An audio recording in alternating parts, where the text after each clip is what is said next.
ఎలా ఉన్నారు అందరూ? ఈ రోజు అయితే నేను ఏం చేద్దాం అనుకున్నా, ఏం చేసి మీకు చూపిద్దాం అనుకున్నా అనేది చూపిస్తాను. వచ్చేసాను. హాయ్ అండి, నేనైతే ఈరోజు ఈ పాలకూర ఉంది. ఆకుకూరలు ఏంటంటే తెస్తే ఎక్కువ రోజులు ఉండవన్నమాట. సో నిన్న అయితే తోటకూర చేస్తే కదా, ఇవాళ పాలకూర అలానే కొత్తిమీర ఎక్కువ ఉందన్నమాట. సో పాలకూరను కొత్తిమీర కలిపి నేనైతే రైస్ చేద్దాం అనుకున్నా. ఇవాళ వంట ఏంటి, వాళ్ళ కూరలు చేయాలంటే కొంచెం బద్ధకంగా ఉంది. ఎట్లాగో ఇది కూడా పాడైపోద్ది కదా, కొంచెం పిల్లలు కూడా ఎప్పుడు ఇలా కదా మమ్మీ కొంచెం డిఫరెంట్గా చేయంటే ఇలా చేద్దాం అనుకున్నా.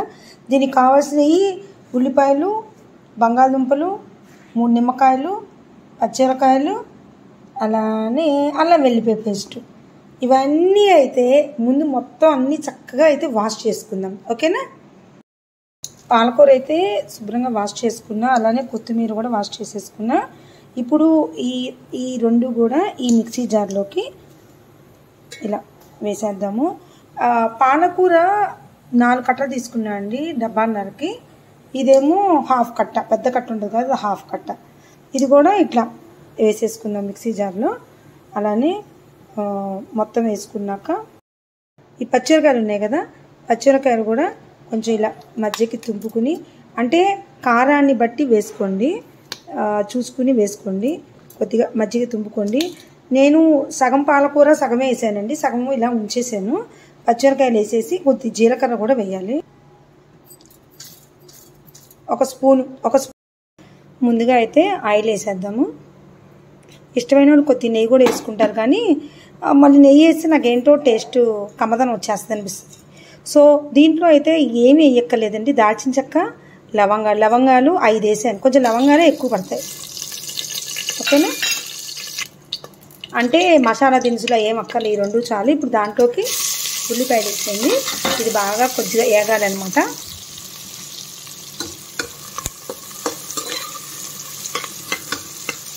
ఇంకొంచెం బంగాళదుంపలు కూడా కోసి పక్కన పెట్టుకున్నాను, మళ్ళీ నలుపు వస్తాయని చెప్పి ఈ విధంగా ఇలా వేసుకున్నాను అనమాట. అలానే బఠానీలు కొంచెం నానేసుకున్నా. అలానే ఇది ఒకటేమో బాగా పేస్ట్ చేయాలి, మిగతా సగమేమో జస్ట్ పైపైన చేయాలన్నమాట. ఇలా చూపిస్తాను నేను. సగమేమో అలా పూర్తి పేస్ట్ చేయాలి, సగమేమో ఇలా ఎక్కువ మిక్సీ వేయకుండా జస్ట్ ఆకు కనబడాలన్నమాట, అలా వేసుకోవాలి. ఇవి పర్లేదండి, ఈ మాత్రం వేగితే చాలు. ఇప్పుడు దీంట్లో కొంచెం అల్లం వెల్లిపాయ పేస్ట్, డబ్బాన్నరకి ఈ కొలతలన్నీ. 2 ఉల్లిపాయలు తీసుకున్నాను అనమాట, 4 పాలకూర కట్టలు, ఒక హాఫ్ కట్ట ఏమో కొత్తిమీర కట్ట, అల్లం వెల్లిపాయ పేస్ట్ 1 స్పూను. అల్లం వెల్లిపాయ పేస్ట్, ఉల్లిపాయలు కూడా చక్కగా వేగినాయి కదా. ఇప్పుడు ఈ పేస్ట్ వేసుకున్నాం కదా, ఇది వేసేయండి. ఇందులో పచ్చిమిరకాయలు, జీలకర్ర కూడా కలిపాము, చూసారు కదా మరి ఇందాక మీరు. ఇది కొద్దిగా ఒక 2 మినిట్స్ వేగంగానే, ఇందాకైతే పైపైనే మిక్సీ చేసుకున్నాం కదా, ఎక్కువ నలకన్నా అది కూడా వేసేయండి. ఎంత బాగా కలపెట్టేసి అది కొంచెం మగ్గుతుంది. ఈలోపు మనం బియ్యం అయితే కడిగేసుకుంటాం. అసలు అయితే ముందే కడుక్కోవాలి, నాది కొద్దిగా లేట్ అయింది, వేరే పని వచ్చి. సో ఇప్పుడైతే బియ్యం కడిగేసుకున్నాం.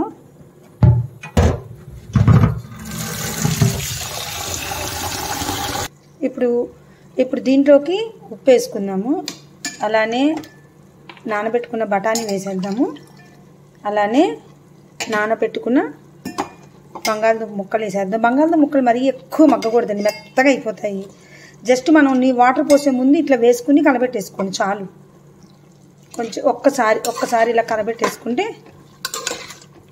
ఒక 2 మినిట్స్ ఇలా మగ్గాక, అంటే ఉప్పు అంతా కూరలో కొంచెం వేసాం కదా, బాగా కలబెట్టుకుని ఇట్లా. ఆ తర్వాత వాటర్ పోసేద్దాం. 1కి 2, అంతకంటే మించకూడదు. 1కి 2 చొప్పున నీళ్ళు పోసేసుకుందాము. ఈలోపు నేను రైతా అయితే ప్రిపేర్ చేసుకున్నా. ఉల్లిపాయ, పచ్చిమిరకాయ, అలానే కొంచెం కొత్తిమీర, అలానే కొంచెం ఉప్పు.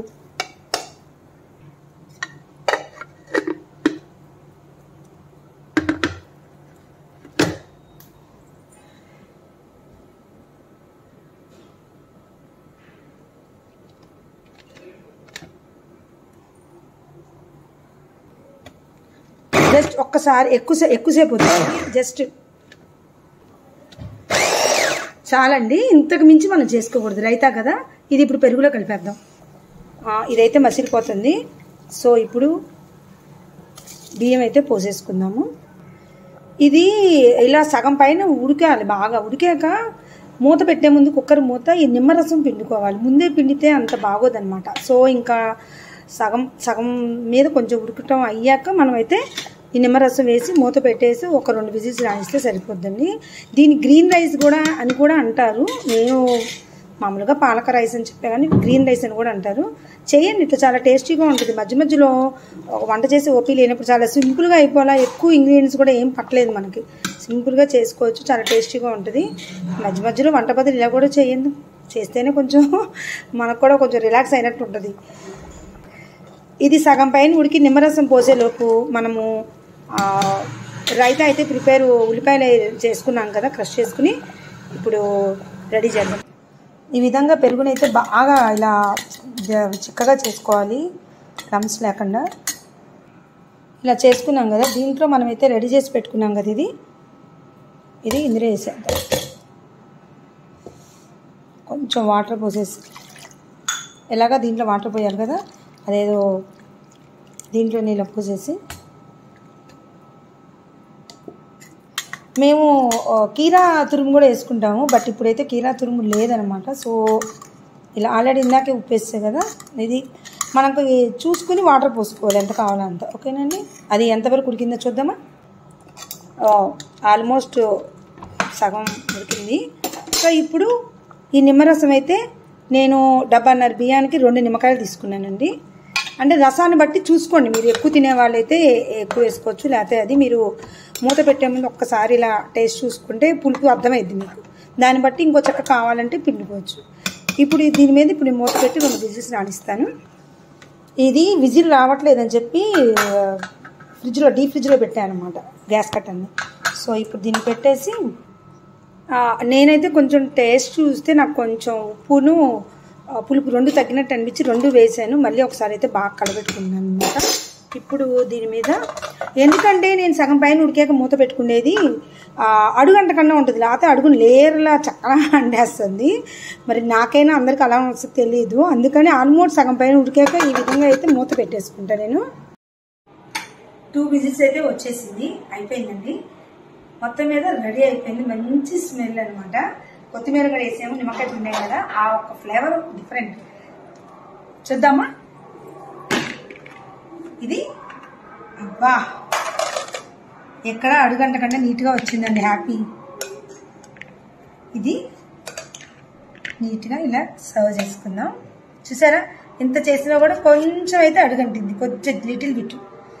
అందుకే మొత్తం డబ్బాను వేస్ట్ అవడం కంటే కూడా ఒక కొంచెం అడుగంటడం తప్పలేదు కదా. సో దీంట్లోకి అయితే ఇప్పుడు మనము రైతా అయితే పోసేసుకుందాము.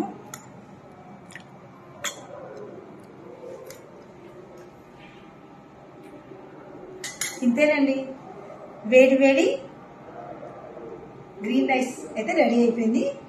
నచ్చితే లైక్ చేయండి, షేర్ చేయండి, మరిన్ని వీడియోల కోసం. బాయ్ అండి.